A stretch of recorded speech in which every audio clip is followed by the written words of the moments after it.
Hi, my name is Fiona Bennett, 32 years old, and if there is one moment in my life when I truly felt abandoned, it was the day my parents chose to spend $100,000 on a lavish wedding for my sister Emily instead of saving my life. It sounds unbelievable, doesn't it? But it is the truth.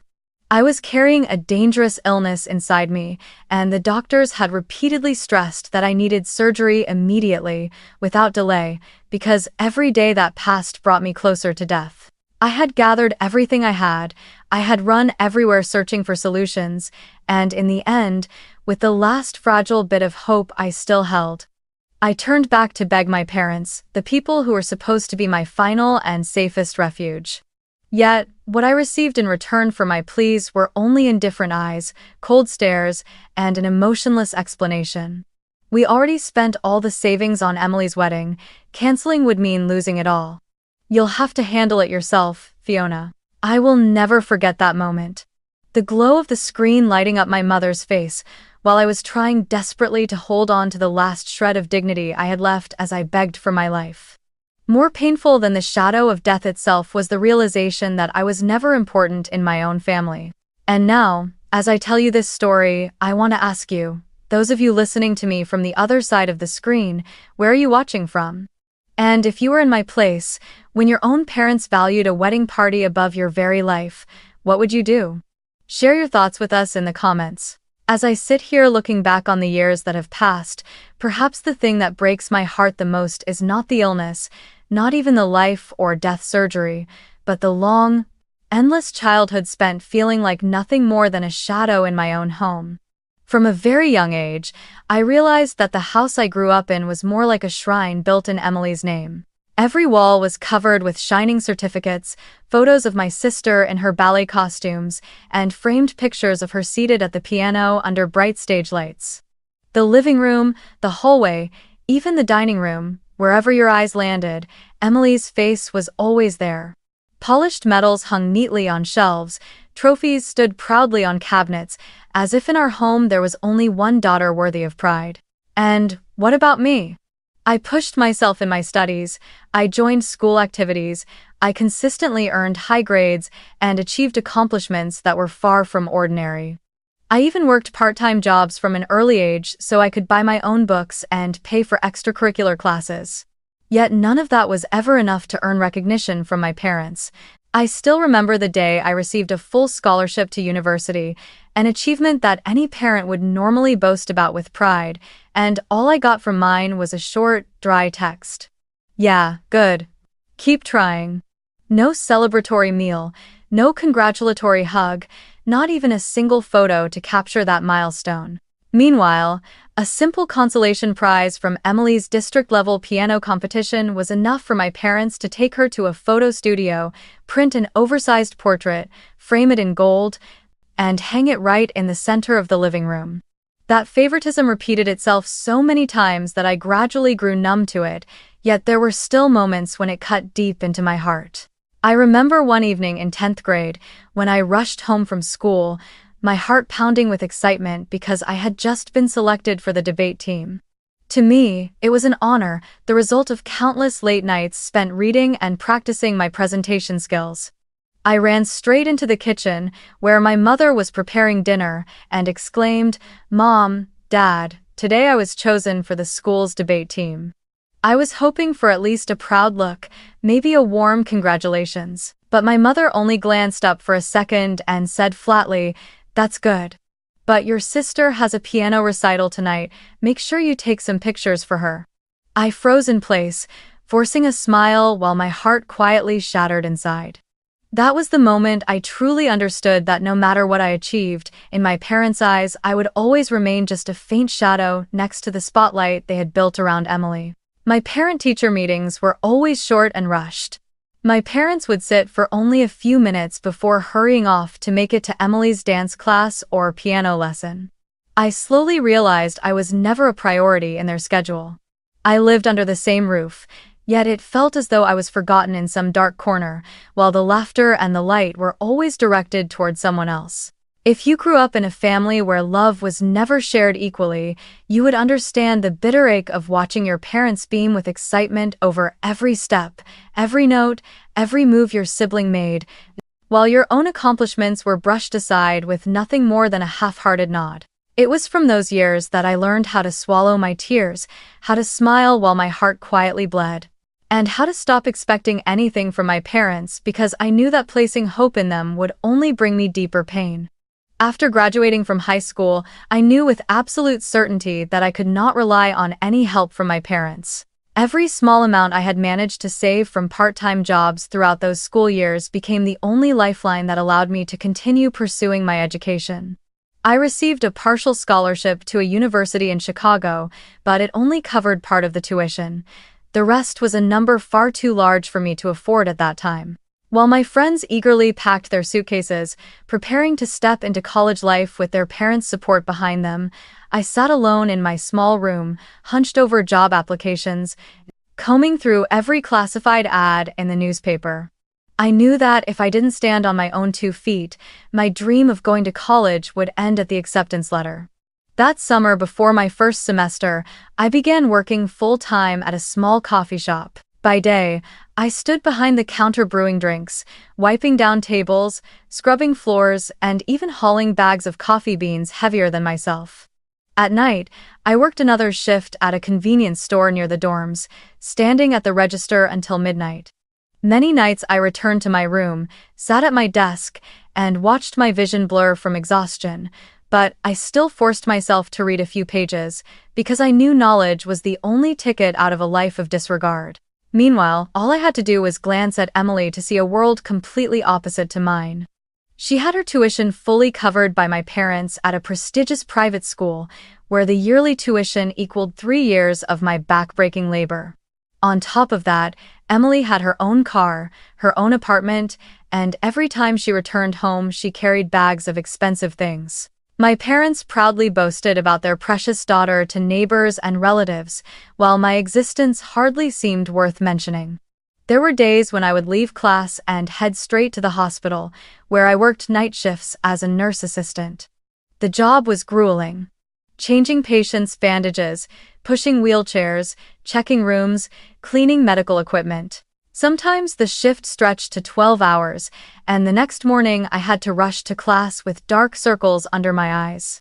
Yet, strangely enough, in that hospital, amid the smell of disinfectant and the steady beeping of monitors, I discovered something I had never once found in my own home. Genuine care. My colleagues from doctors to orderlies treated me like a younger sibling, like part of a family. They knew I was always overworking myself to balance both study and work, so they often quietly stepped in to help. There were days when I fell asleep in the break room, and the head nurse would quietly place a hot cup of coffee beside me. Once, when I had a fever but still forced myself to work, the doctor on duty sent me back to my dorm to rest and even dropped off medicine for me.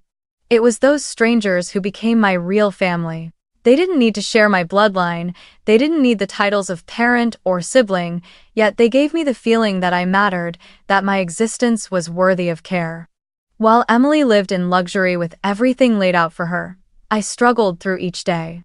But it was that very struggle that taught me how to stand firm, how to recognize what true love looks like, and what is merely an empty facade. I began to understand that sometimes family is not where you are born, but where people are willing to reach out and catch you when you fall. And for me, that hospital where I worked the night shifts became my second home, the place where I knew that if I ever collapsed one day, at least there would be people who truly cared whether I lived or died. The years of exhausting work alongside my studies finally bore fruit. After graduation, I was offered a full-time position at a major medical center in Chicago. From a night shift nurse assistant, I gradually earned trust and was assigned responsibilities in patient management and shift coordination.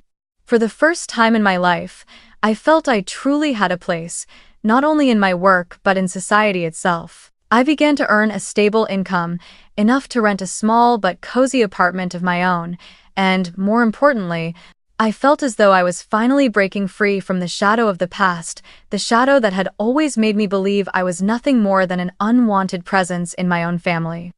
But life has its cruel way of testing people precisely when they think everything is finally moving in the right direction. At first, it was just passing fatigue. I thought it was nothing more than the natural consequence of years of overwork. I often found myself short of breath after climbing a few flights of stairs, and sometimes a sharp pain would grip my chest as if someone were squeezing it tight. I blamed it on too little sleep, on irregular meals. But then one day, during a shift, while helping a patient move from the bed to a wheelchair, my heart suddenly raced out of rhythm, my breath caught, and my vision went black. I collapsed on the floor right in front of everyone. When I regained consciousness, I was lying in the emergency ward of the very hospital where I worked, my chest wired with monitors, the sound of rapid beeping ringing in my ears. After a series of tests, the cardiologist walked into my room holding a thick folder. He sat down beside my bed, his voice both firm and gentle. "Fiona, your heart condition is very serious. Your main heart valve is severely damaged, and if you don't undergo open-heart surgery to replace it within the next few weeks, the risk of heart failure and sudden death is extremely high." Hearing those words, my entire body froze. In that moment, all the plans and fragile hopes I had been trying to build seemed to collapse. I was only 29, my career was just beginning to flourish. Why did fate have to hand me a death sentence so soon? As the doctor continued explaining the treatment plan, my mind was spinning. The cost of open-heart surgery, combined with hospitalization and the recovery period afterward, was estimated at nearly $120,000. I repeated that number in my head over and over, trying to convince myself I had misheard. $120,000 for some, it may just be numbers on paper, but for me, it was an insurmountable wall. No matter how many extra shifts I worked, no matter how tightly I saved every penny, there was no possible way I could gather that kind of money in the short window of time the doctor had given me. What made it worse was knowing that my health insurance was almost completely depleted. In the past years, I had already used much of it on smaller treatments, and the basic coverage provided by the hospital did not include this kind of specialized surgery. I tried reaching out to private insurance companies, but the response was always the same, cold and detached. "We're sorry. Your condition is considered pre-existing and does not fall within our coverage." Each call ended in despair, and every time I hung up, it felt as if another knife had pierced my chest. I once believed I was strong. I once believed that with hard work and persistence, there was nothing I couldn't overcome.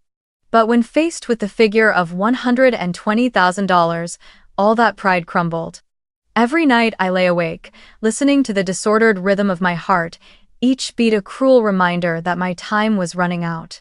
There were moments I asked myself if this was the end, if I was destined to leave this world quietly, with no one to care beyond a few close colleagues.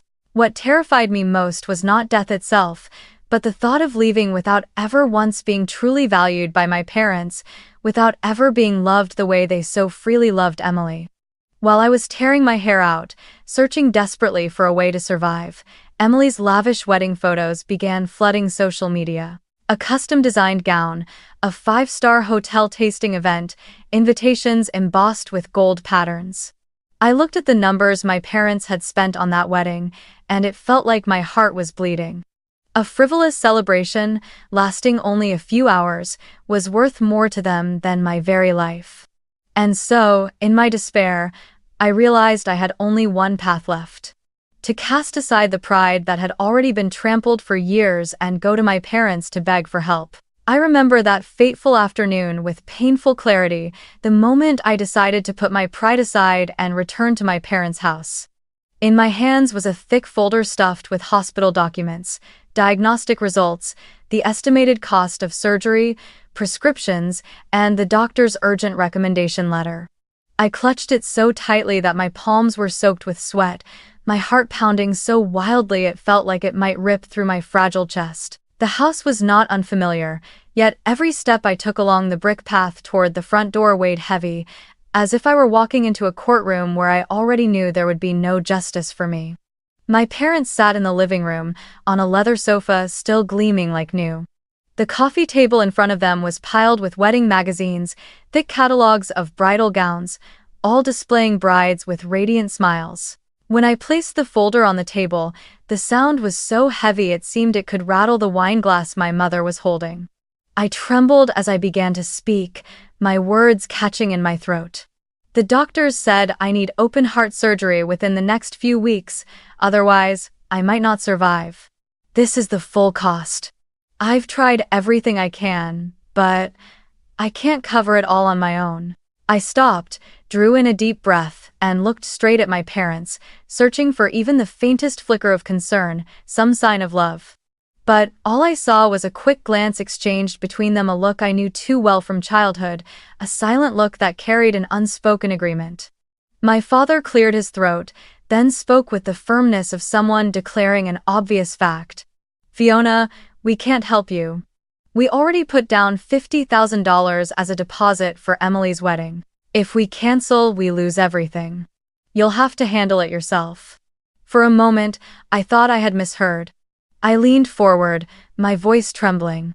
"Are you telling me that my life is worth less than a wedding party? Less than the pictures Emily is going to post on Instagram?"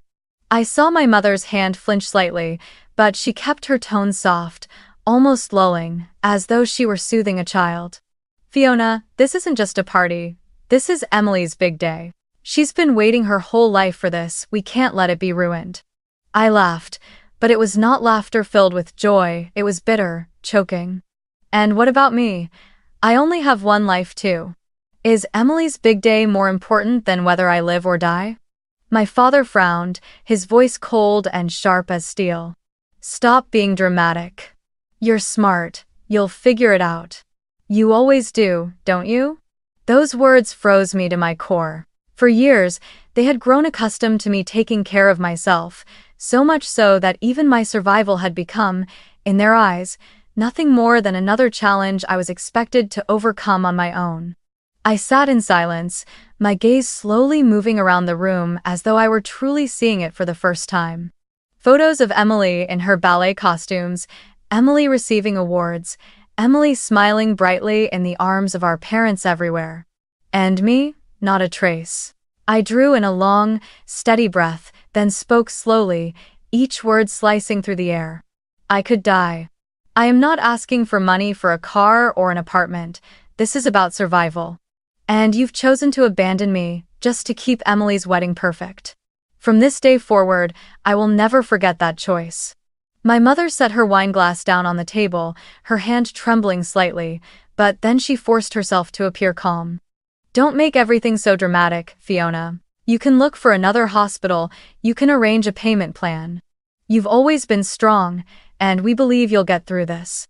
I looked her straight in the eye and said bitterly, "Believe I'll get through it, or believe that if I don't, at least you won't have to be burdened? Because clearly, in this house, I have never been the priority." The air in the room grew so thick and heavy that I could barely breathe. I stood up, my legs shaking as though they couldn't hold me, but I forced myself to stand tall. As I opened the door, I turned back for one last look. My parents were still sitting there, calm and composed, as if the conversation we just had been nothing more than a negotiation over event expenses. Their eyes showed none of the fear or concern of parents who had just refused to save their daughter's life. In that moment, I realized a brutal truth. To them, I had never mattered and I never would. I walked out, leaving behind a brightly lit house that had never once shone its light on me. And on that walk back, through the skin-cutting cold of the Chicago wind, I promised myself, if they had chosen Emily and her wedding over me, then from this moment on, I would never beg them again. I left that house numb, my heart crushed not only by the illness tearing at me but by the very people who were supposed to be my last refuge. Yet when that door closed behind me, another one opened in the place I least expected. The hospital. The place I had always thought of as just work suddenly became my true family.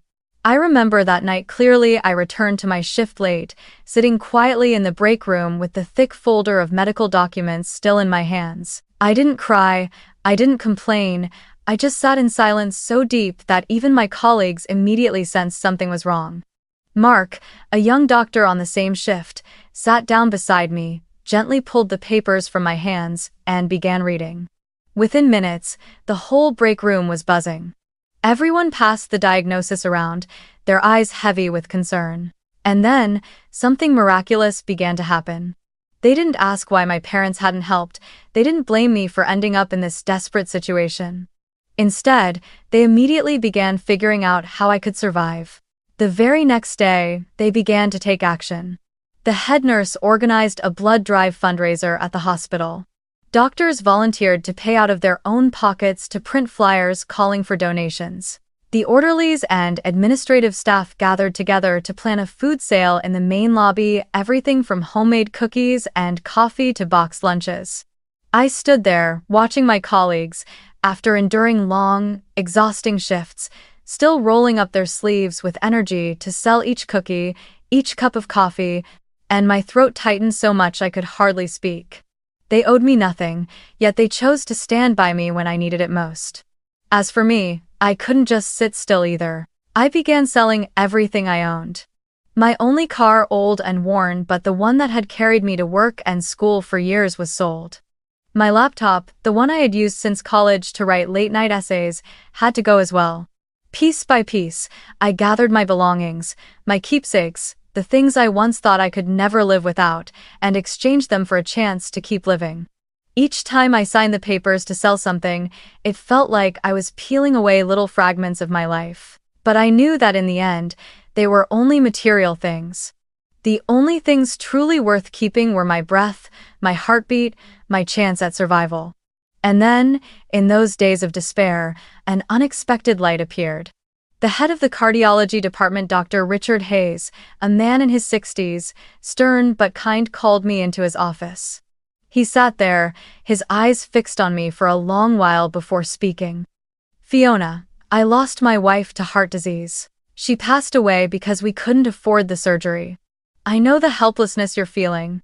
I won't let you walk that road alone." Then he picked up the phone and called a medical charity he had worked with before. He explained my condition, handed over my entire file, and personally vouched for me. Just a few days later, the charity agreed to cover a portion of the expenses, a sum large enough that, combined with the money raised by my colleagues and friends, was enough for me to finally schedule my surgery. The moment I signed the papers to schedule the surgery, my hands were still trembling, unable to believe that I had been given a chance to survive. And fate, in its cruel irony, played a trick almost too sharp to bear. The date the doctors set for my operation fell exactly on the same day as Emily's lavish wedding. While my sister walked down the aisle in a pristine white gown under the glittering lights of a five-star hotel, I lay on an operating table, my chest split open, my heart connected to machines while surgeons worked to repair it. Two worlds, entirely different, one filled with fireworks, champagne, and glamorous Instagram photos, the other with harsh surgical lights and a fragile life hanging by a thread. When I woke after the surgery, I was so weak I could hardly move. But I was alive. My heart beat again, slow but steady, like a song announcing that I had been given another chance. By my bedside, there were no parents, no Emily, but there were colleagues taking turns to watch over me, Dr. Hayes holding my hand with words of encouragement, and friends bringing warm soup and gentle wishes. I realized then that sometimes family is not where you are born, but where you are chosen, and where others choose you in return, not because of bloodlines, but because of genuine love. In that moment, through the sharp pain of the incision and the weight of weakness pressing over me, I knew I had just been reborn. And from that point forward, a new Fiona began to take shape, not the abandoned daughter in her parents' home, but an independent woman who knew her worth. Determined to use this second life to prove they were wrong when they decided my existence was worth less than a wedding celebration. The moment I woke up after surgery felt like a rebirth, but the road ahead was anything but easy. The incision on my chest sent sharp waves of pain through every small movement. Even a deep breath felt like knives cutting into my ribcage. The doctors warned me that recovery could take nearly a year, and indeed, that stretch of time was the greatest trial of my life.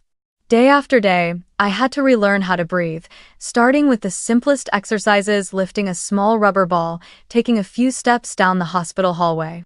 I had once been someone who could work 12-hour shifts, juggle 3 jobs at once, yet now, if I stood for more than 5 minutes, sweat poured from me like rain and my heart pounded uncontrollably. Many nights I lay awake, my pillow wet with tears, terrified that I would never again have the strength to live a normal life.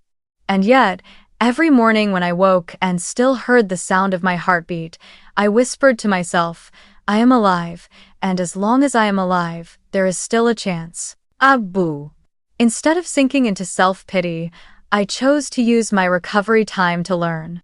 While I couldn't throw myself into shifts as before, I sat in my room, in front of my old computer, and enrolled in online courses in healthcare management, hospital finance, and project administration. At first, the lessons felt dry and overwhelming, but the more I studied, the more I realized this was a new door opening for me. I began to understand that beyond caring for patients directly, I could also help change the healthcare system itself if I learned how to organize, coordinate, and manage effectively. Each lecture, each online discussion, felt like a brick laid in the foundation of my new future.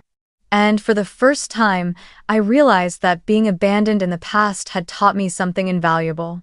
I had no one to lean on, so I had no choice but to lean on myself and the knowledge I built. 1 year later, when my health had finally stabilized, an unexpected offer came my way. A corporation specializing in building and managing healthcare facilities in New York, where Dr. Hayes had connections, invited me to join as a project coordinator for a new hospital. I still remember the way my heart raced when I received that call, not out of fear of illness, but out of pure joy. I, Fiona, the daughter once dismissed and overlooked in my own home, was now being entrusted with responsibility on a major project. I packed my suitcase and headed to New York, the city that never sleeps, to begin an entirely new journey. The work at the corporation was anything but easy.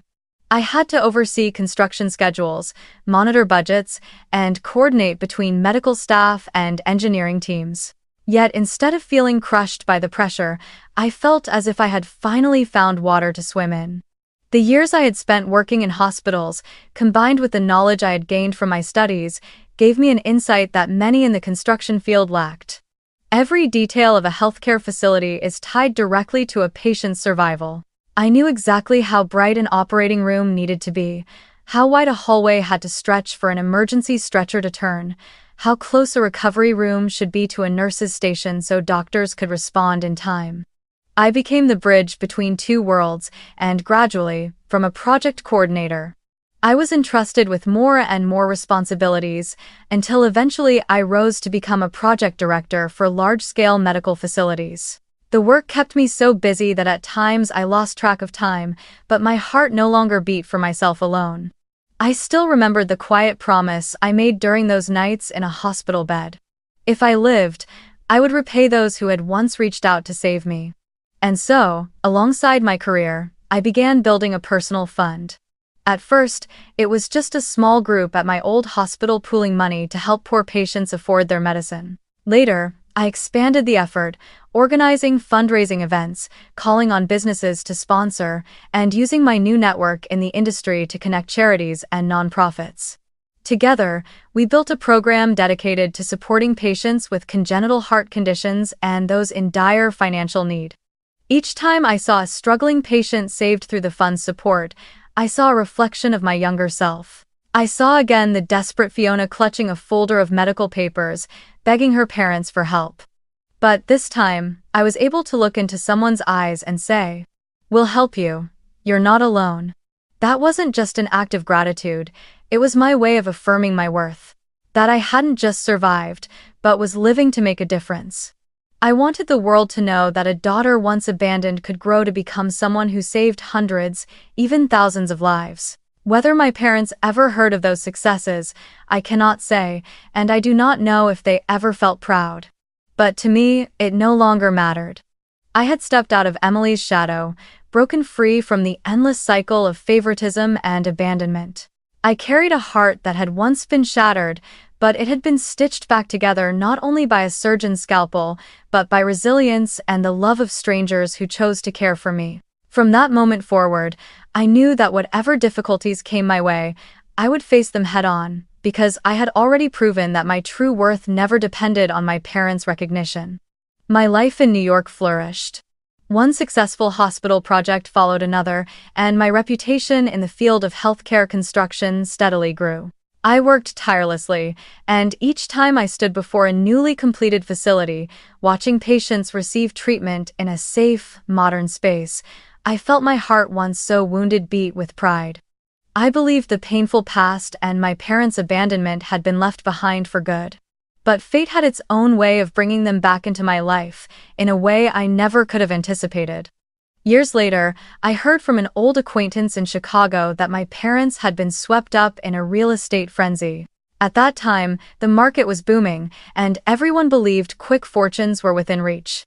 My father, always eager to boast and chase prestige, listened to his wealthy club friends and poured their entire savings, even their retirement fund, into so-called guaranteed win projects. My mother, as always, offered no opposing voice. She remained fixated on maintaining a polished image for the family in the eyes of others. But the dream of easy riches quickly turned into a nightmare. The market crashed, the projects defaulted, and their lifetime of savings evaporated within months. Even the once proud family home was placed on the bank's foreclosure list. In their desperation, my parents did what they had always believed in. They turned to their savior, Emily. By then, my sister was married to a wealthy lawyer, living in a luxurious suburban home, driving an expensive car, and hosting lavish parties. My parents clung to the hope that their golden daughter, the one they had poured hundreds of thousands of dollars into for tuition, wedding gowns, apartments, and vacations, would welcome them with open arms, or, at the very least, provide the financial lifeline they needed to survive the crisis. But reality was colder than the harshest Chicago winter. They told me through tears that on that day, they had dragged their suitcases to Emily's house and knocked on the door. It was my brother-in-law, the man my parents had once adored as their perfect son, because of his status, who answered. He didn't invite them in, didn't offer a single word of comfort. He stood squarely in the doorway, his voice dry and final. "We cannot let your financial troubles affect the future of our children. Here is the business card of a bankruptcy lawyer. Contact him. I'm sorry, but we cannot help." And with that, he slammed the door shut in their faces, leaving my parents frozen on the doorstep in the bitter cold. From the upstairs window, Emily only lifted the curtain for a moment, glanced down at them, and then let it fall again as though nothing had ever happened. I was silent as I heard that detail. The daughter they had favored so much that they once placed her wedding above my life now turned them away without hesitation. I wasn't surprised, but still, a sharp ache spread through my chest. Because in that instant, I realized their downfall was not only the result of reckless investments, but of their blind devotion, pouring all their love, expectations, and wealth into a daughter who had never learned how to appreciate it. They had sown those seeds for years, and now they were reaping the bitter harvest. A few days later, my phone buzzed. An unfamiliar number appeared on the screen, but something in me knew it was them. When I answered, my mother's voice came through, choked and trembling on the edge of sobs. "Fiona, we're in serious trouble. The bank is about to seize the house. We need you. Please, help your parents just this once. We only need $50,000 to keep the house, and then we'll handle the rest." I sat frozen, the phone pressed to my ear, my mind spinning as though hurled back in time. I remembered the moment I had sat in their living room, laying down my hospital folder, begging for my life, only to hear those cold words. "We already put $50,000 down for Emily's wedding. You'll have to handle it yourself, Fiona." And now, here they were, needing that exact same amount not to save my life, but to save a house. I leaned back in my chair, closed my eyes, and let the memories crash over me like a flood. That day, they had chosen a wedding over me. They had left me to face death alone, while fussing over every little detail of Emily's lavish celebration. And now, with Emily turning them away and all their glittering illusions stripped bare, they suddenly remembered me, the daughter they had pushed aside as if I had never existed. The feeling was painful and bitter, but more than anything, it revealed a truth. Fate had turned its wheel and brought my parents back to face the consequences they had earned. I didn't respond to my mother's desperate call right away. Instead, I turned off my phone and sat quietly in my office high above the city, gazing out at the glowing lights of New York. Each light reminded me that I had fought through death itself to stand where I was, and I hadn't done it because of my parents, but because of colleagues and strangers who had chosen to walk beside me. For many nights, I thought it over until I reached a decision. If my parents truly wanted an answer from me, I wouldn't just give it in words, I would let them witness it with their own eyes. I invited them to meet me at the largest healthcare project I was overseeing, a modern, multimillion-dollar general hospital, now in its final stages of construction. That morning, I arrived early at the site. The air was crisp, the sunlight bouncing off newly installed glass panels, still streaked with dust but gleaming brightly. I stood there in a hard hat and fitted blazer, holding a thick binder of project plans. When my parents appeared, they looked far more worn than the polished image I remembered. My father wore a frayed coat, my mother clutched an outdated handbag. Their faces were etched with deep worry lines, their eyes hollow from sleepless nights. They were no longer the powerful, proud couple of grand parties and prestige, but two desperate people clinging to a fragile thread. As they looked around the construction site, awe flickered across their faces. The massive building towered above them, with hundreds of workers bustling, machines roaring, the atmosphere alive with purpose. I stepped out from the temporary office to face them. My father cleared his throat, straining to recover a trace of his old authority. "Fiona, thank you for giving us the chance to meet. We don't want to trouble you, we only need your help this one time. The house, it's the only thing we have left."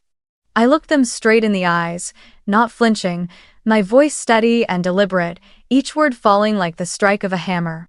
Back then, $80,000 could have saved my life. You chose a wedding dress instead. Today, $50,000 could save your house. My answer is, number.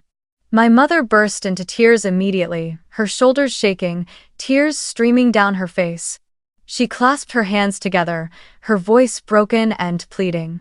"Fiona, you can't do this. We are family. No matter what, you are still our daughter." She spoke as if invoking the word family could erase everything that had happened. I stepped closer, my eyes cold but resolute. "Family? Family doesn't abandon you when you need them most. When I begged for my life, you turned your backs. The ones who saved me were colleagues and friends, people with no blood ties to me, but who sold their cars, their belongings, stayed up nights fundraising so I could live. They are my family, and you? You chose flowers over my heart, you chose parties over your own daughter's life. Oh." My father's face flushed red, yet he still tried to cling to his commanding tone. "Don't exaggerate, you survived, didn't you? You're successful today because of the toughness we instilled in you." I laughed a sharp, bitter laugh. Instilled in me? Leaving me to starve, to die sick, and then using that abandonment as proof that I'm stronger? If it hadn't been for strangers reaching out to save me, I wouldn't be standing here today listening to you spew such shameless words. Howard too. The air grew heavy, filled only with the grinding roar of drills.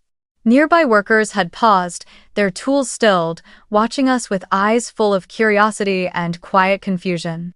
They didn't know the whole story, but from the sight of me standing tall in my manager's attire against the two weary figures before me, they could see the balance of power had shifted completely. I drew a deep breath, then turned my back on them, my voice carrying across the construction site. "When I needed you, you told me, you're smart, you'll figure it out. Now I'll give you the exact same answer. Figure it out yourselves, because I am no one's lifeline anymore." My mother collapsed to the ground, covering her face as sobs racked her body. My father still tried to hold on, his voice strained. "Fiona, we're old now, we have nowhere else to go. You can't leave us out on the street like this." I stopped, turned my head, my gaze sharp as a blade. "And when I begged for every dollar to save my life, did you ever think that if you refused, I'd have nowhere to go? You still sipped your wine, ordered flowers, hired a band. So today, don't expect me to shed tears over your house. That was your choice, and this is mine. With that, I turned and walked back into the office. In the glass door, I caught the reflection behind me. My mother crumpled on the concrete floor, my father standing frozen, his face flushed red, surrounded by workers in hard hats who looked at them as if they were strangers. No one saw them as the glamorous couple they once were. To everyone here, they were nothing more than two failures, begging from the daughter they had once abandoned. And to me, it was the fairest sentence fate could have delivered. After that morning, I never saw my parents again. News of them only reached me through old acquaintances in Chicago, and each fragment sounded like another chapter in a tragic novel. The house that had once been their pride, the place of parties and endless boasting about their golden daughter Emily, was finally seized by the bank. My parents were forced to move out within days, selling off what little they had, which wasn't even enough to rent a decent place. Their glittering lives ended in long nights spent in a cheap motel, in a damp room with stained walls and a creaking bed. Acquaintances told me that sometimes they were seen sitting silently in fast food restaurants, ordering a single small meal to split, their faces etched with exhaustion and unmistakable defeat. And Emily? She continued to live in her own world of luxury, seemingly indifferent to our parents. Her brightly lit mansion in the suburbs still pulsed with music during weekend parties, still echoed with the laughter of her wealthy friends. People said Emily even told them openly that her parents only brought trouble, that she couldn't allow them to tarnish her reputation. The irony was sharp. My parents had poured every ounce of love, money, and expectation into Emily, and in the end, when they lost everything, she was the very first to slam the door in their faces. Meanwhile, my life in New York kept blossoming. The largest hospital project I had ever managed was finally completed, praised in the press as an architectural landmark of the city. I was also preparing for a new chapter of my life, building a family of my own. The man I love does not see me through the lens of my past, nor measure my worth by my achievements, but simply cherishes me for who I truly am. We are now expecting a baby, and for the first time in my life, I can imagine a home filled with love without conditions, without favoritism, a home where every child is held close and listened to. Looking back on the road I've traveled, I no longer see myself as just a victim. I see a journey of rebirth. From the abandoned daughter, I have become a woman who can create her own worth not only through professional success, but through the love I choose to give. I have kept the promise I once whispered in that hospital bed: if I lived, I would repay. My fund to support poor patients has grown stronger, giving dozens the chance to undergo surgery, the chance to live on. Each time I see their smiles after recovery, I feel as though another part of my own heart has been healed. And this is the message I want to leave with those of you listening to my story. When your own family abandons you, remember that you can still create a true family out of those who love you unconditionally. Blood ties do not always mean love, and sometimes strangers are the ones most willing to reach out when you fall. Do not let yourself remain trapped in toxicity just because of the word family. Real love never comes with comparison, favoritism, or conditions. If there is one lesson I've learned, it is this. Sometimes cutting off toxic relationships is not selfish, it is saving yourself. I once believed that turning my back on my parents would make me unfilial. But now I understand that the greatest betrayal is not refusing to sacrifice irrationally, it is allowing yourself to be worn down, to be destroyed piece by piece, by those who were supposed to protect you. They may call me ungrateful, but I call it freedom. And today, as my heart beats strongly within my chest, I know I was right. I saved myself, and more importantly, I discovered true worth in unconditional love. My story ends here, but perhaps the question remains for you, the one listening right now. Have you ever been abandoned or belittled by your own family? And if so, will you keep holding on, or will you be brave enough to cut ties and save yourself? Share your story and your thoughts in the comments below. Thank you for listening, and I'll see you again in the next story at this same time tomorrow.